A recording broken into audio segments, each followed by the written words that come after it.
如果你被卷进门外有杀人狂的超市中，又发现和你躲在一起的人中有他的同伙，你会怎么办？因为第一次出国留学，闺蜜为了让我了解当地风情，便带着我一同逛超市。然而就在我们精心挑选零食的时候，突然远处传来了一声尖叫，紧接着混乱的人群向我们袭来，我们不知所措地躲避着，但冲撞中闺蜜被撞倒在地，我连忙将闺蜜扶起来，直到我们看到一个满是血迹的女人，才慌不择路地跑了起来。好不容易我们找到了一个人多的地方躲了进去，经过打听才知道，原来有杀人狂闯了进来，有好几个人都被砍伤。在场除了我和闺蜜还有几个人，大家都互相不认识，只是恰巧被困在仓库里。没过一会儿，门外传来一阵清脆的脚步声，那声音似乎不紧不慢地在外面晃荡，我的心提到了嗓子眼。直到脚步声慢慢地远去，我才长吁了一口气，大家紧绷的心情也稍微放松了下来。每个人纷纷拿出手机想要报警，可能是因为仓库的位置偏僻，或者是手机信号比较集中，电话一直打不出去。没多久，门口响起了急促的敲门声。救救我！救救我！快开门！门外一个女人疯狂地喊道，还没等我们反应过来，门外又发出了2声惨叫。我们所有人汗毛都竖了起来，女人的叫喊声戛然而止。我缓缓地低下身子，想要透过门缝看看外面的情况，结果我看到的是一个女人一动不动躺在地上。我没忍住惊叫一声，浑身颤抖，对着大家说：她好像死了。我被眼前的一幕吓得语无伦次，房间里沉闷的气息让人感到压抑，门外已经许久没有声音了，我们也屏住呼吸，不敢发出任何声响。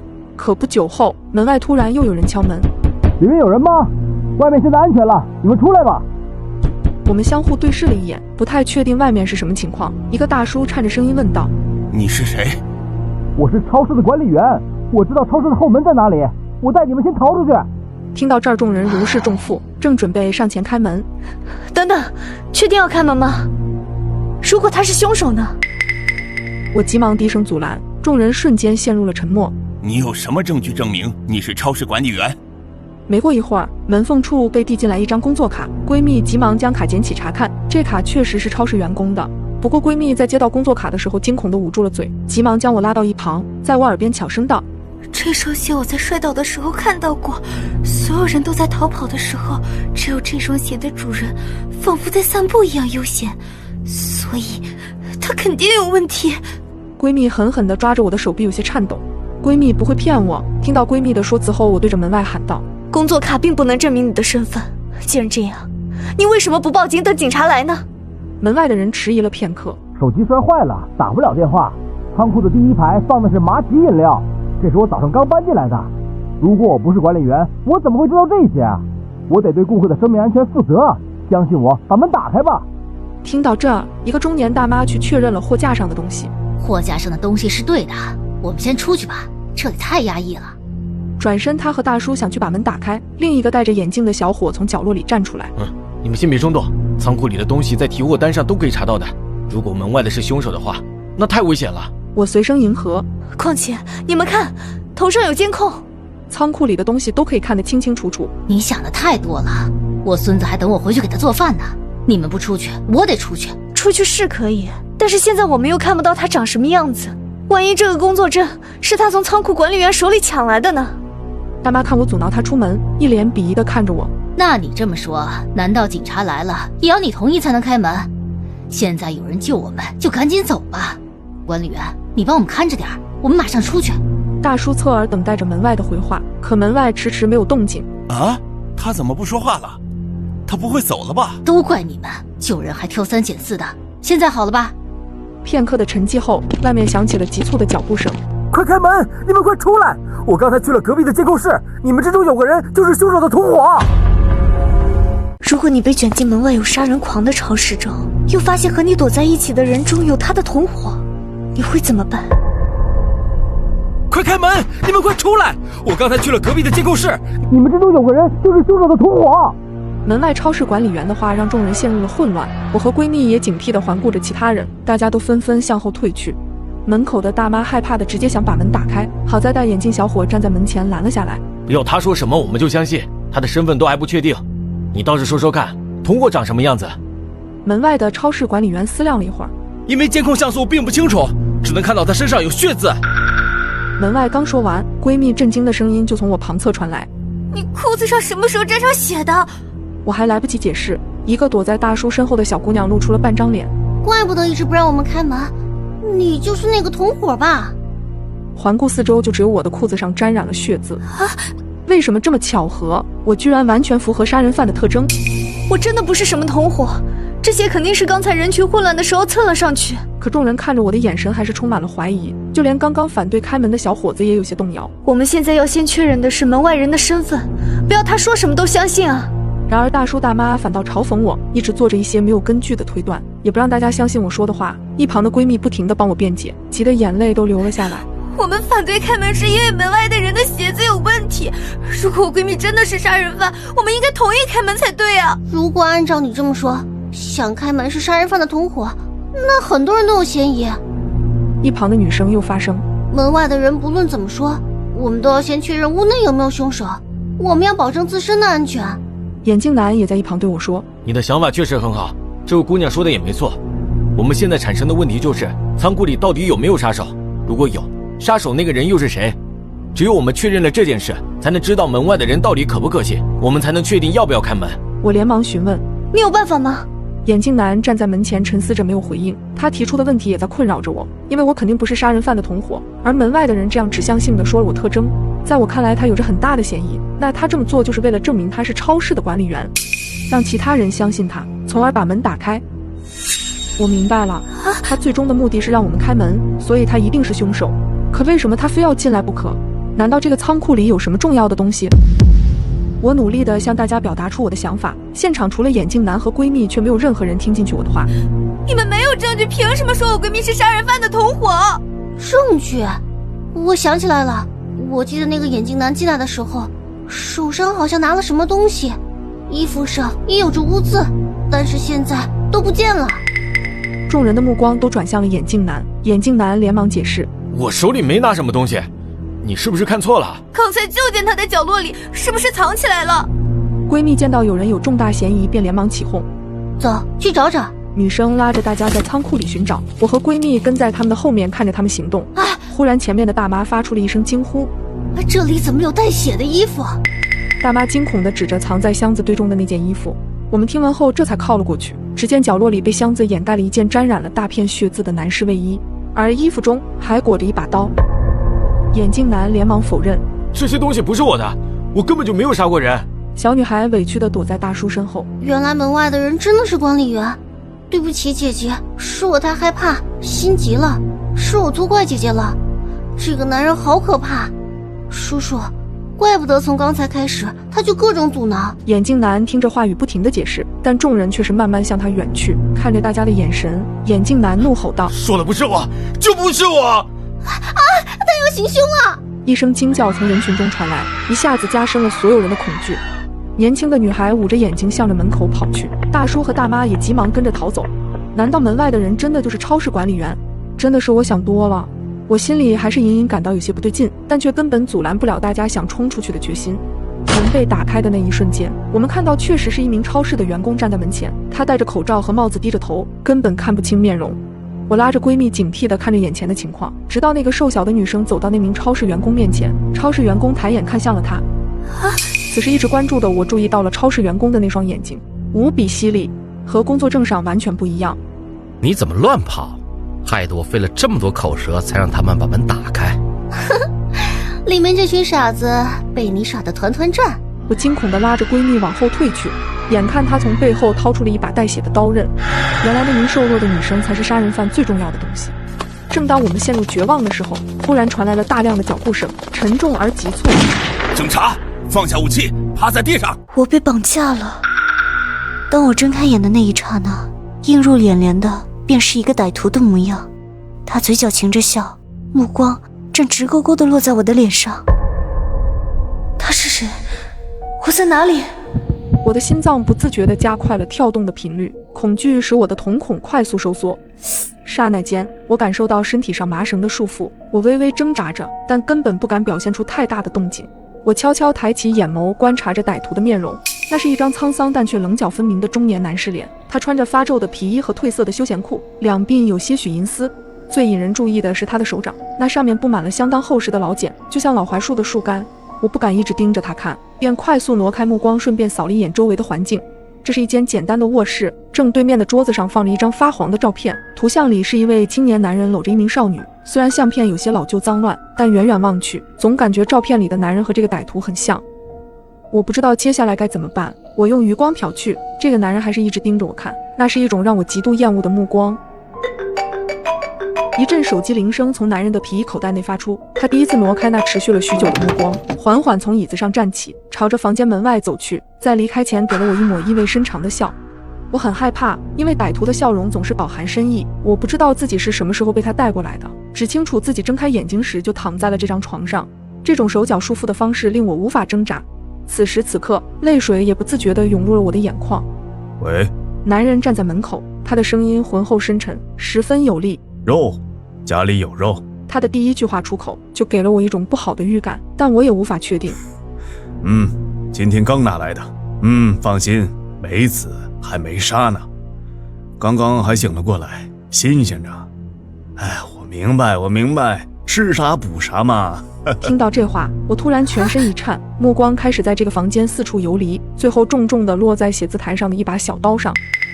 看着刀刃上干涩的血渍，我的心口瞬间迸发出一股强烈的恐惧，联想到自己曾经刷到过的那些文章。难道他是？电话很快结束，男人再次走进屋里，重新坐回了原位。听说一般歹徒都是因为遭受过刺激导致心理扭曲才会误入歧途，所以我想试试能不能用语言感化他，哪怕是拖延一些时间也行，也许这样做能够等到家人或者警方的救援。我试着主动和这个绑架我的歹徒沟通。你好。布满老茧的大手缓缓伸来，他眯起眼睛。别害怕，没事了啊。感受着那粗糙的大手从我的脸蛋上刮过。你为什么要这么做？我挤出了一个涩口的笑容。你还有家人吗？你的妻子呢？你应该为……够了！男人的表情突然冷了下来。不要再提那个女人，是她先抛弃我们的。说着，他用着怨恨的眼神瞪了一眼桌上放着的相片。话音刚落，他突然又收起了方才的凶恶，深吸一口气道：这不关你的事。我曾经看过相关的法制节目，里面有提到犯罪者的情绪波动是非常大的，特别是那些极端的杀人犯，这些人一般都有多重人格的体现。感受着刚才男人的突然愤怒和随后立马接口的歉意，我似乎摸索到了这个男人犯罪的根本原因，难道是因为他口中的女人吗？我仔细地观察起墙上相片中的女性，八字刘海扎着长长的马尾辫，鹅蛋脸上是一汪盈盈的柳叶眼。不知为什么，当我开始注视这个女人时，我突然感觉她长得和自己好像。难道这才是犯罪动机？因为自己妻子的背叛，所以绑架一个相似的女子加以谋害。脑海中的推理被一阵连续的咳嗽声打断，男人突然站起身来，一只手按着胸口不停捶打，脸部就像窒息一般，倏地就充血发红。他的右手在外套口袋里不停摸索，接着又冲至书桌前，打开抽屉不断翻找，他似乎是在找药。由于咳嗽的越来越剧烈，他的动作很野蛮，翻找中连带着将一张 A4 纸甩到了我的脸上，直到翻出一个小药瓶后才停下了手中的动作。攥着药瓶，他撇过头来看了我一眼，想说什么，却又被剧烈的咳嗽劲打断，只好拿着药匆匆出了房门去找水。看来这家伙身体并不好，我刚才刻意瞥了一眼，那是右美沙芬，治疗重度哮喘的止咳药。脸部隐隐作痛，刚才那家伙翻药时甩出的 A4 纸，就像一把飞刀般将我的左脸割开了一道口子。我真希望他就这样渴死。门外的咳嗽声越来越远，我瞥了一眼床上的 A4 纸，似乎是一张医院的病历单，看来是这男人开的。我随意看了这张病历单2眼，只见第一行上写着一串名字：楚明月。怎么会是女人的名字？是他的妻子吗？我微微蹙起眉头继续看下去。楚明月，重度自残加间接性失忆患者，患病至今6年。楚明月，我不知道为什么，这一刻我脑子突然一片空白。我试着想象父母的相貌，试着勾勒家人的模样，但怎么也想不起来半分，就连碎片的图案都不曾在我的脑海里出现。外面的咳嗽声慢慢减弱，接着过了几秒，又是一阵开门声响起。此时此刻，剧烈的头疼感莫名袭来，耳边是由远至近的脚步声，男人那浑厚的嗓音从过道方向传来：闺女，你的爷爷奶奶来看你了。闺女，爷爷，奶奶，他到底在说什么？这一刻，我的记忆在大脑中疯狂地搅动，一幕幕陌生又熟悉的画面猛地灌入了我的脑海深处。我颤抖的目光重新落至那张病历单上，原来楚明月是我的名字，原来那个被我误认为杀人犯的男人是我的父亲，而我身上这些绳子是因为父亲害怕我继续伤害自己，所以才……爸爸，这一次我不会再忘记你。如果你收到闺蜜莫名其妙的电话，请千万不要挂断，也许她此刻正处在危险当中。那天我早早的下班回到家中，总感到有些心神不宁。手机铃声紧接着响起，我拿起电话才看到是闺蜜打来的，我抱着不安接了起来。小兰，你下没下电梯呀？我的充电宝好像落在你那里了，明天上班还要用，到了楼下你先别走，我马上下去拿。闺蜜的语气似乎有些着急，听上去好像是刚刚和我分开，有重要的东西落在了我这里。小丽，你在说什么啊？是不是打错电话了？还不待我继续询问，闺蜜莫名其妙的话接着传来。小兰，你到楼下了呀？等我一下，我马上下去。电话那边紧接着传来了一声关门声。这么晚了，闺蜜要去哪里？她说的这些话又是什么意思？突然，电话因为信号不稳定中断了，不知为何我的心情也有些紧张起来。听闺蜜的情况，好像是她遇到了什么危险。我连忙拨通了她的电话，可电话却显示对方不在服务区。一时之间我有些着急。闺蜜的家离我不远，大概就隔了一个街道。下楼后，我朝着他们的小区方向跑去。还没到达她的小区，我的电话铃再次响起。小兰，我跟你说，刚才真的要吓死我了。闺蜜一边大口喘着粗气，一边跟我说道。听着闺蜜快要哭出来的声音，我连声安抚她，慢慢说。刚刚我刚到家，我发现家里的鞋底有着一个大大的鞋印，一看就是男人穿的那种。而且我今天在进门的时候，手里的钥匙总是不停的滑落，不知道什么情况，就是对不准锁眼。当时我心里就觉得奇怪，结果一回家就看到了鞋印。幸好你跑出来了，如果那个人还没走，可就危险了。听着闺蜜叙述她的经历，我不由得感觉后背一阵发凉。对啊，我今天下班的时候心里就觉得怪怪的。闺蜜表示，在下班前就有种预感，不论是在公司等车，还是下车后回家的路上，总是感觉心悸，并且离家越近，这种感觉越强烈。我们一直通着电话找到了对方，我建议闺蜜直接报了警。在帽子叔叔的帮助下，我们确定有人进入过房间。后来在闺蜜与房东沟通的时候才知道，房东今日带着装煤气表的工人来到了家里。当时他敲门没人开门，他就自己带人进入了房间，想着很快安装好，这才没有通知闺蜜。幸好这件事情只是一个乌龙事件，但闺蜜的直觉一直在提醒着她，也许有些我们的感受会比我们更早的预知危险。本楼禁止发出超过55分贝的噪音，违者即处死。我一脸疑惑地看着消息，心里泛起了嘀咕，谁这么无聊搞这种恶作剧？可当我看清发照片的人，整个人突然愣住了。怎么是楼长老梁？老梁50多岁，一副老干部的形象，从来不爱开玩笑。难道他的手机被盗了？还没等我发消息询问，一条群公告又弹了出来，为保证各位业主的人身安全，请务必遵守规则。此时业主群里炸开了锅，不是吧？这是搞事情呀？谁这么无聊？这种无脑的消息你们也信？一看就是假的。有的人就喜欢兴风作浪，无中生有，就是吃饱了撑的没事干。我自己出钱买的房，别人管不着，又搞了新花招来整我们，也太小儿科了吧？嫌吵就搬出去住，整天想这些花花肠子，就是闲的。看着402两口子的霸道发言，我无奈地叹了一口气。402夫妻俩经常吵架，每次闹出的动静都很大，像拆家一般，特别扰民。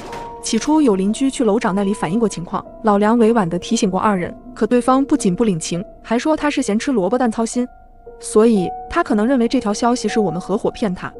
我可没骗人，老梁应该是被盗号了，像他那种一本正经的人不可能开这种玩笑。切，那可说不准，万一他转性了呢？大爷，知人知面不知心啊！501发的是语音，声音很大，周遭还有刺耳的音乐，我心头一惊，这肯定超过55分贝了。我住在501楼下，出于好心，我私信提醒他小点声。501秒回了一个无语的表情，以示不屑。可下一秒，501撕心裂肺的歌声响起，我心头一颤，莫名的紧张。1分钟、2分钟、3分钟过去了，楼上的歌声一直在持续，看来真是恶作剧。与此同时，402的争吵和摔大声也钻进我的耳朵，这才是常态吗？我暗暗想着，此时的嘈杂声不如以往刺耳，反而让我有种说不出来的感觉。我悬着的心刚想放下来，可就在下一秒，一声尖叫传来，嘈杂的声音戛然而止。我吓得打了一个寒战，整栋楼瞬间变得一片寂静，仿佛只剩下我一个人。有人听到声音了吗？我手抖地在群里发了消息询问，然而却没有任何人回复我。我胆子向来比较大，但此刻我也根本不敢发出任何声响。可又过了一会儿，外面依旧没有任何响动，群里也寂静无声。犹豫半晌，我作死般的悄悄打开房门看去，楼道里也是一片寂静，时明时暗的灯泡让原本非常熟悉的楼道变得非常诡异，真的一点声音都没有。我吓得立马缩回了头，但也不忘了轻轻将门关上。手机提示音再次响起，是楼长在群里发了一张照片，嫣红的血浸染了破碎的窗户。402和501违反规则，已处理完毕。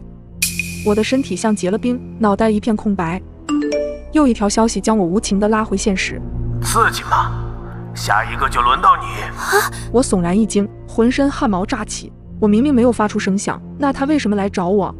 下一秒，门外响起敲门声，我的心一沉，毛骨悚然地看向猫眼，正是楼长一脸鬼笑地提着一把刀。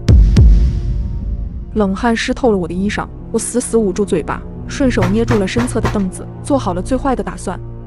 不知过了多久，敲门声终于停了下来。我仔细听了好一会，门外确实一点声音都没有。难道他走了？又等待了片刻，就在我以为自己安全了的时候，手机又收到了消息，屏幕上出现了2个字：回头。我后背已经瞬间湿透，这是4楼，人要进来只能走门，他肯定在吓唬我。我眼角的余光瞥见窗户，上面似乎有什么东西，我机械地转过头，一张惨白的脸正悄无声息地贴在玻璃上看着我，我两眼一黑晕了过去。小冉，小冉！再次睁开眼睛，老公一脸担忧地看着我。回想起刚才一直重复的噩梦，现实的老梁家就是住在502，家里还有一位老母亲，她是个很好说话的人，对业主几乎有求必应。然而她的善良却成了伤害自己的利器。老梁的妈妈有很严重的心脏病，怕响动更怕刺激，老梁多次交涉未果，直到3个月后，老梁的妈妈病情加重，老梁再次和他们交涉，换来的却是变本加厉。402和501一如既往的嘈杂，甚至是为了报复，比以往更大声。妈妈离世后，老梁一直走不出来，觉得402和501是间接的杀人凶手，于是对他们痛下杀手。而我意外地目睹了作案过程，老梁因为犯罪被抓了，可这场噩梦般的场景一直在我的梦中挥散不去。我想不清楚为什么那些曾经因为发出噪音会在群里道歉的邻居，现在却变得如此的蛮横自我。当初如果大家多互相谅解，是不是就不会产生这样的不幸了？记是昨夜发生一起恶性伤人事件，目前凶手在逃中。我颤抖着拿起手机想要报警，男人淡定地说：我劝你不要报警，因为在他们来之前，你已经没命了。清早我被一阵敲门声吵醒，男友正站在门外，他似乎有些疲惫，头发凌乱。他表明想在我这里暂住几天，我满脸惊讶他突如其来的想法，因为我们也刚认识不久。我和他是在餐厅里认识的，也是他主动来添加我的联系方式，经过几日的相处后，才刚确认了关系。我没有直接拒绝他的请求，微微抿了抿唇，还是让他先进了屋子。我倒了杯水递给他，询问起他为什么突然要在我家暂住，可他只是静静地坐在那里，眼神中仿佛隐藏着很重的心思，随后挤出了一个尴尬的笑容。遇到点麻烦。他的话中略带些无奈，还没等我继续追问，他低沉的话语再次响起：我饿了，有什么吃的吗？我愣怔了一下，平常我根本也不做饭，家里并没有余粮。那你等着，我点个外卖好了。我抓起了手机，扭头冲他挤出一个笑容来掩饰尴尬。下完单后，我望向了男友，又尝试着想继续刚才的话题，可他一直低着头，不停地摆弄着手机，气氛压抑的让我浑身不自在。我打开了电视，想着放点声音缓解一下，恰巧电视里正播放实况新闻。是昨夜发生一起恶性伤人事件，目前凶手在逃中，伤者已送到医院抢救。各位居民如遇到有用线索，请马上通知。猛然间，我的瞳孔收缩，2只手不停地颤抖。男友的照片赫然出现在电视上，一瞬间我大脑宕机，眼神不自觉地瞥向了男友，而坐在沙发上的他不知何时已经抬起了头，全程淡定地看着电视中的画面。我捏紧了手机，下意识地想要报警，可男友的话突然缠绕在我的耳边，让我浑身一哆嗦。我劝你不要报警，因为在他们来之前，你已经没命了。我害怕地吞了吞口水，但身体却丝毫不敢动弹，依旧能感受到男友锋利的眼神在死死盯着我，似乎只要我有所举动，他立马会对我下手。时间1分1秒的流逝，门口的敲门声突然响起，是外卖小哥。我仿佛抓到了救命稻草般匆忙地起身，男友却抢先一步打开房门，面无表情地说了句谢谢。我费力地踮起脚尖，在他身后不停地向外卖小哥使眼色。祝您用餐愉快。外卖小哥转身离开的刹那，我绝望的连眼眶都红了。我僵硬地坐在沙发前吃着饭，心里一直盘算着接下来该怎么办。入口的饭菜也在此时难以下咽。今天的外卖味道很怪，又咸又涩。我下意识皱了皱眉，随即灵机一动，我啪的把筷子拍在茶几上。今天这外卖怎么这么难吃？我一定要给他差评。男友的视线死死盯在我的脸上，似乎想看穿我的意图。我大气都不敢喘，刻意让自己的样子表现得自然一些。接着他也尝了一口外卖，随即皱起了眉头。是挺难吃的，对吧？这种必须给差评。我装作十分气愤的样子，在他未反应过来前麻利地掏出了手机。男友阴冷的目光一直在我脸上打转，我刻意屏蔽了他的审视，手上不停地摆弄着。陡然间，一股冰冷的气息笼罩着我，转头看去，男友不知何时森森然地凑近了我。啪的一声，手机滑落在茶几上，在寂静的客厅中尤为刺耳。我手忙脚乱地去捡手机，男友却先我一步将它握在手里，从牙缝里挤出2个字：打开。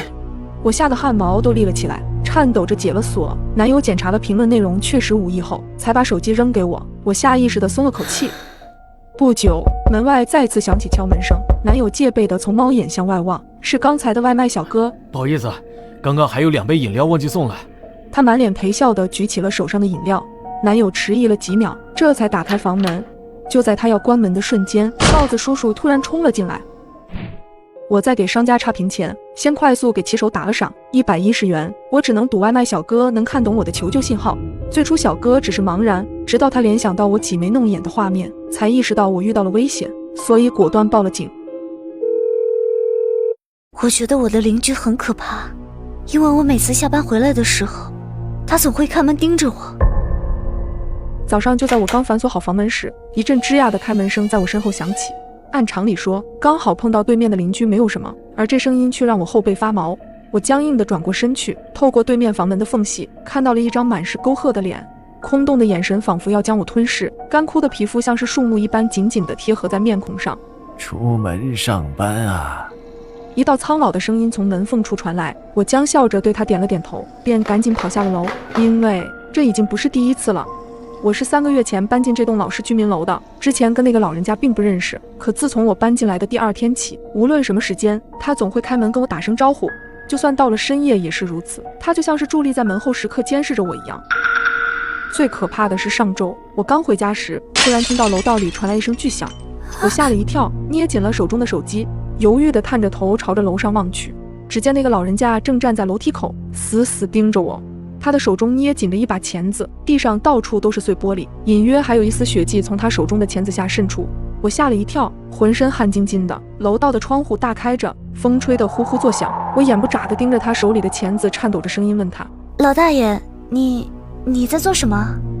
楼道窗户坏了，我想修一下。阴沉的声音响起，老大爷眼睛微眯，皱着眉头的模样。伴随着一阵冷风吹来，我忍不住打了个战栗，慌忙跑回了家。由于前一天晚上并没休息好，我蔫蔫地躺在床上。就在我准备拿起手机点个外卖时，门铃却突然响了起来。我感觉有些奇怪，明明我还没点外卖，可等我趴在猫眼上看的时候，我被眼前的一幕吓得连连后退。是那个老大爷，他的手上好像还拿着什么东西，白花花的。我紧张地询问老人有什么事，老人就仿佛听不见一样，一直按着门铃。我翻找出拖把攥在手中藏到身后，缓缓地打开了房门。只见一盘饺子推到了我的眼前，并告知我这是他自己做的饺子，知道我喜欢吃，便给我准备了一些。我咽了口口水，但还没来得及拒绝，他直接转身走回了自己的屋子。我一脸莫名其妙地把饺子放在了桌上，却突然反应了过来哪里不对劲。我从没有跟他聊过天，他是怎么知道我喜欢吃饺子的？我突然想起我每次出门倒垃圾，他从门缝里偷看我的样子，我突然意识到他一定在监视着我。我如鲠在喉，理智告诉我还是少跟他接触一些会比较好。之后的几天，我每次开门关门，包括走路时，都刻意地收敛了声音。从那之后，我便再没有在楼道里遇到过他开门。我松了一口气。直到后面有一天晚上回家，刚好撞见老大爷家的房门大开着，他倚在门口大口地喘着气。大爷，您没事吧？我犹豫着开口，原本有些害怕他的情绪在这一刻也抛之脑后。我看着他面色苍白，状态十分不对劲，赶忙拨打了电话，把老人送进了医院。后来我从居委会的口中得知，老人的儿子因为在国外工作已经很久没回来了，幸亏我把他及时送医，并没有大碍。而之前老人奇怪的举动，是因为阿尔茨海默症，他自己却不知道，而我正与他孙女的年龄相仿。由于前一天晚上对于吓到我表示歉意，这才特地包了他孙女最爱吃的饺子递给我。听完后，我隐约觉得心里有些难受，忽然觉得他没那么奇怪了，他只是害怕孤单。你有没有一谈恋爱就消失的朋友？我就有一个，但我感觉他最近有些不对劲。起初是他发的一个朋友圈，我就说炸鸡什么的还是半夜吃才香。配图是一桌的炸鸡薯条，虽说深夜放毒没什么奇怪的，但是他是一个健身博主，对这类高热量的食物从来都不碰的，怎么会发这些呢？我打开了对话框，对他嘲讽道：果然女人一谈恋爱就会变啊。对方很快显示正在输入中，可等了很久依然没有消息发过来。我看了眼时间，已经半夜12点多了，怕是我耽误人家亲热了吧，索性我就没有再继续发消息了。快吃吧，一会儿就凉了。没过几天，我坐地铁时又刷到了他的朋友圈。你就是我的宝藏男孩，这辈子认定你了。配图是两人的贴脸合照，这还是我第一次看到她男朋友，帅气阳光，闺蜜也笑得很灿烂。我赶忙在下面评论：这恩爱秀的，啥时候也让我见见啊？她也很快回复：会有机会的。然而当我眼睛再次扫到消息的时候，总觉得哪里不对劲。简短的5个字看得我很疑惑。他之前每次发消息最后都会带个表情，为什么这次什么表情都没有？但转而想想，也有可能是她男朋友帮忙回复的，便没有在意了。茄子。直到朋友聚会的时候，他也一直没有出现。朋友们也都在吐槽他是个恋爱脑，谈恋爱了就直接玩消失，发消息也不爱回，打电话也不接，连视频账号也不更新了。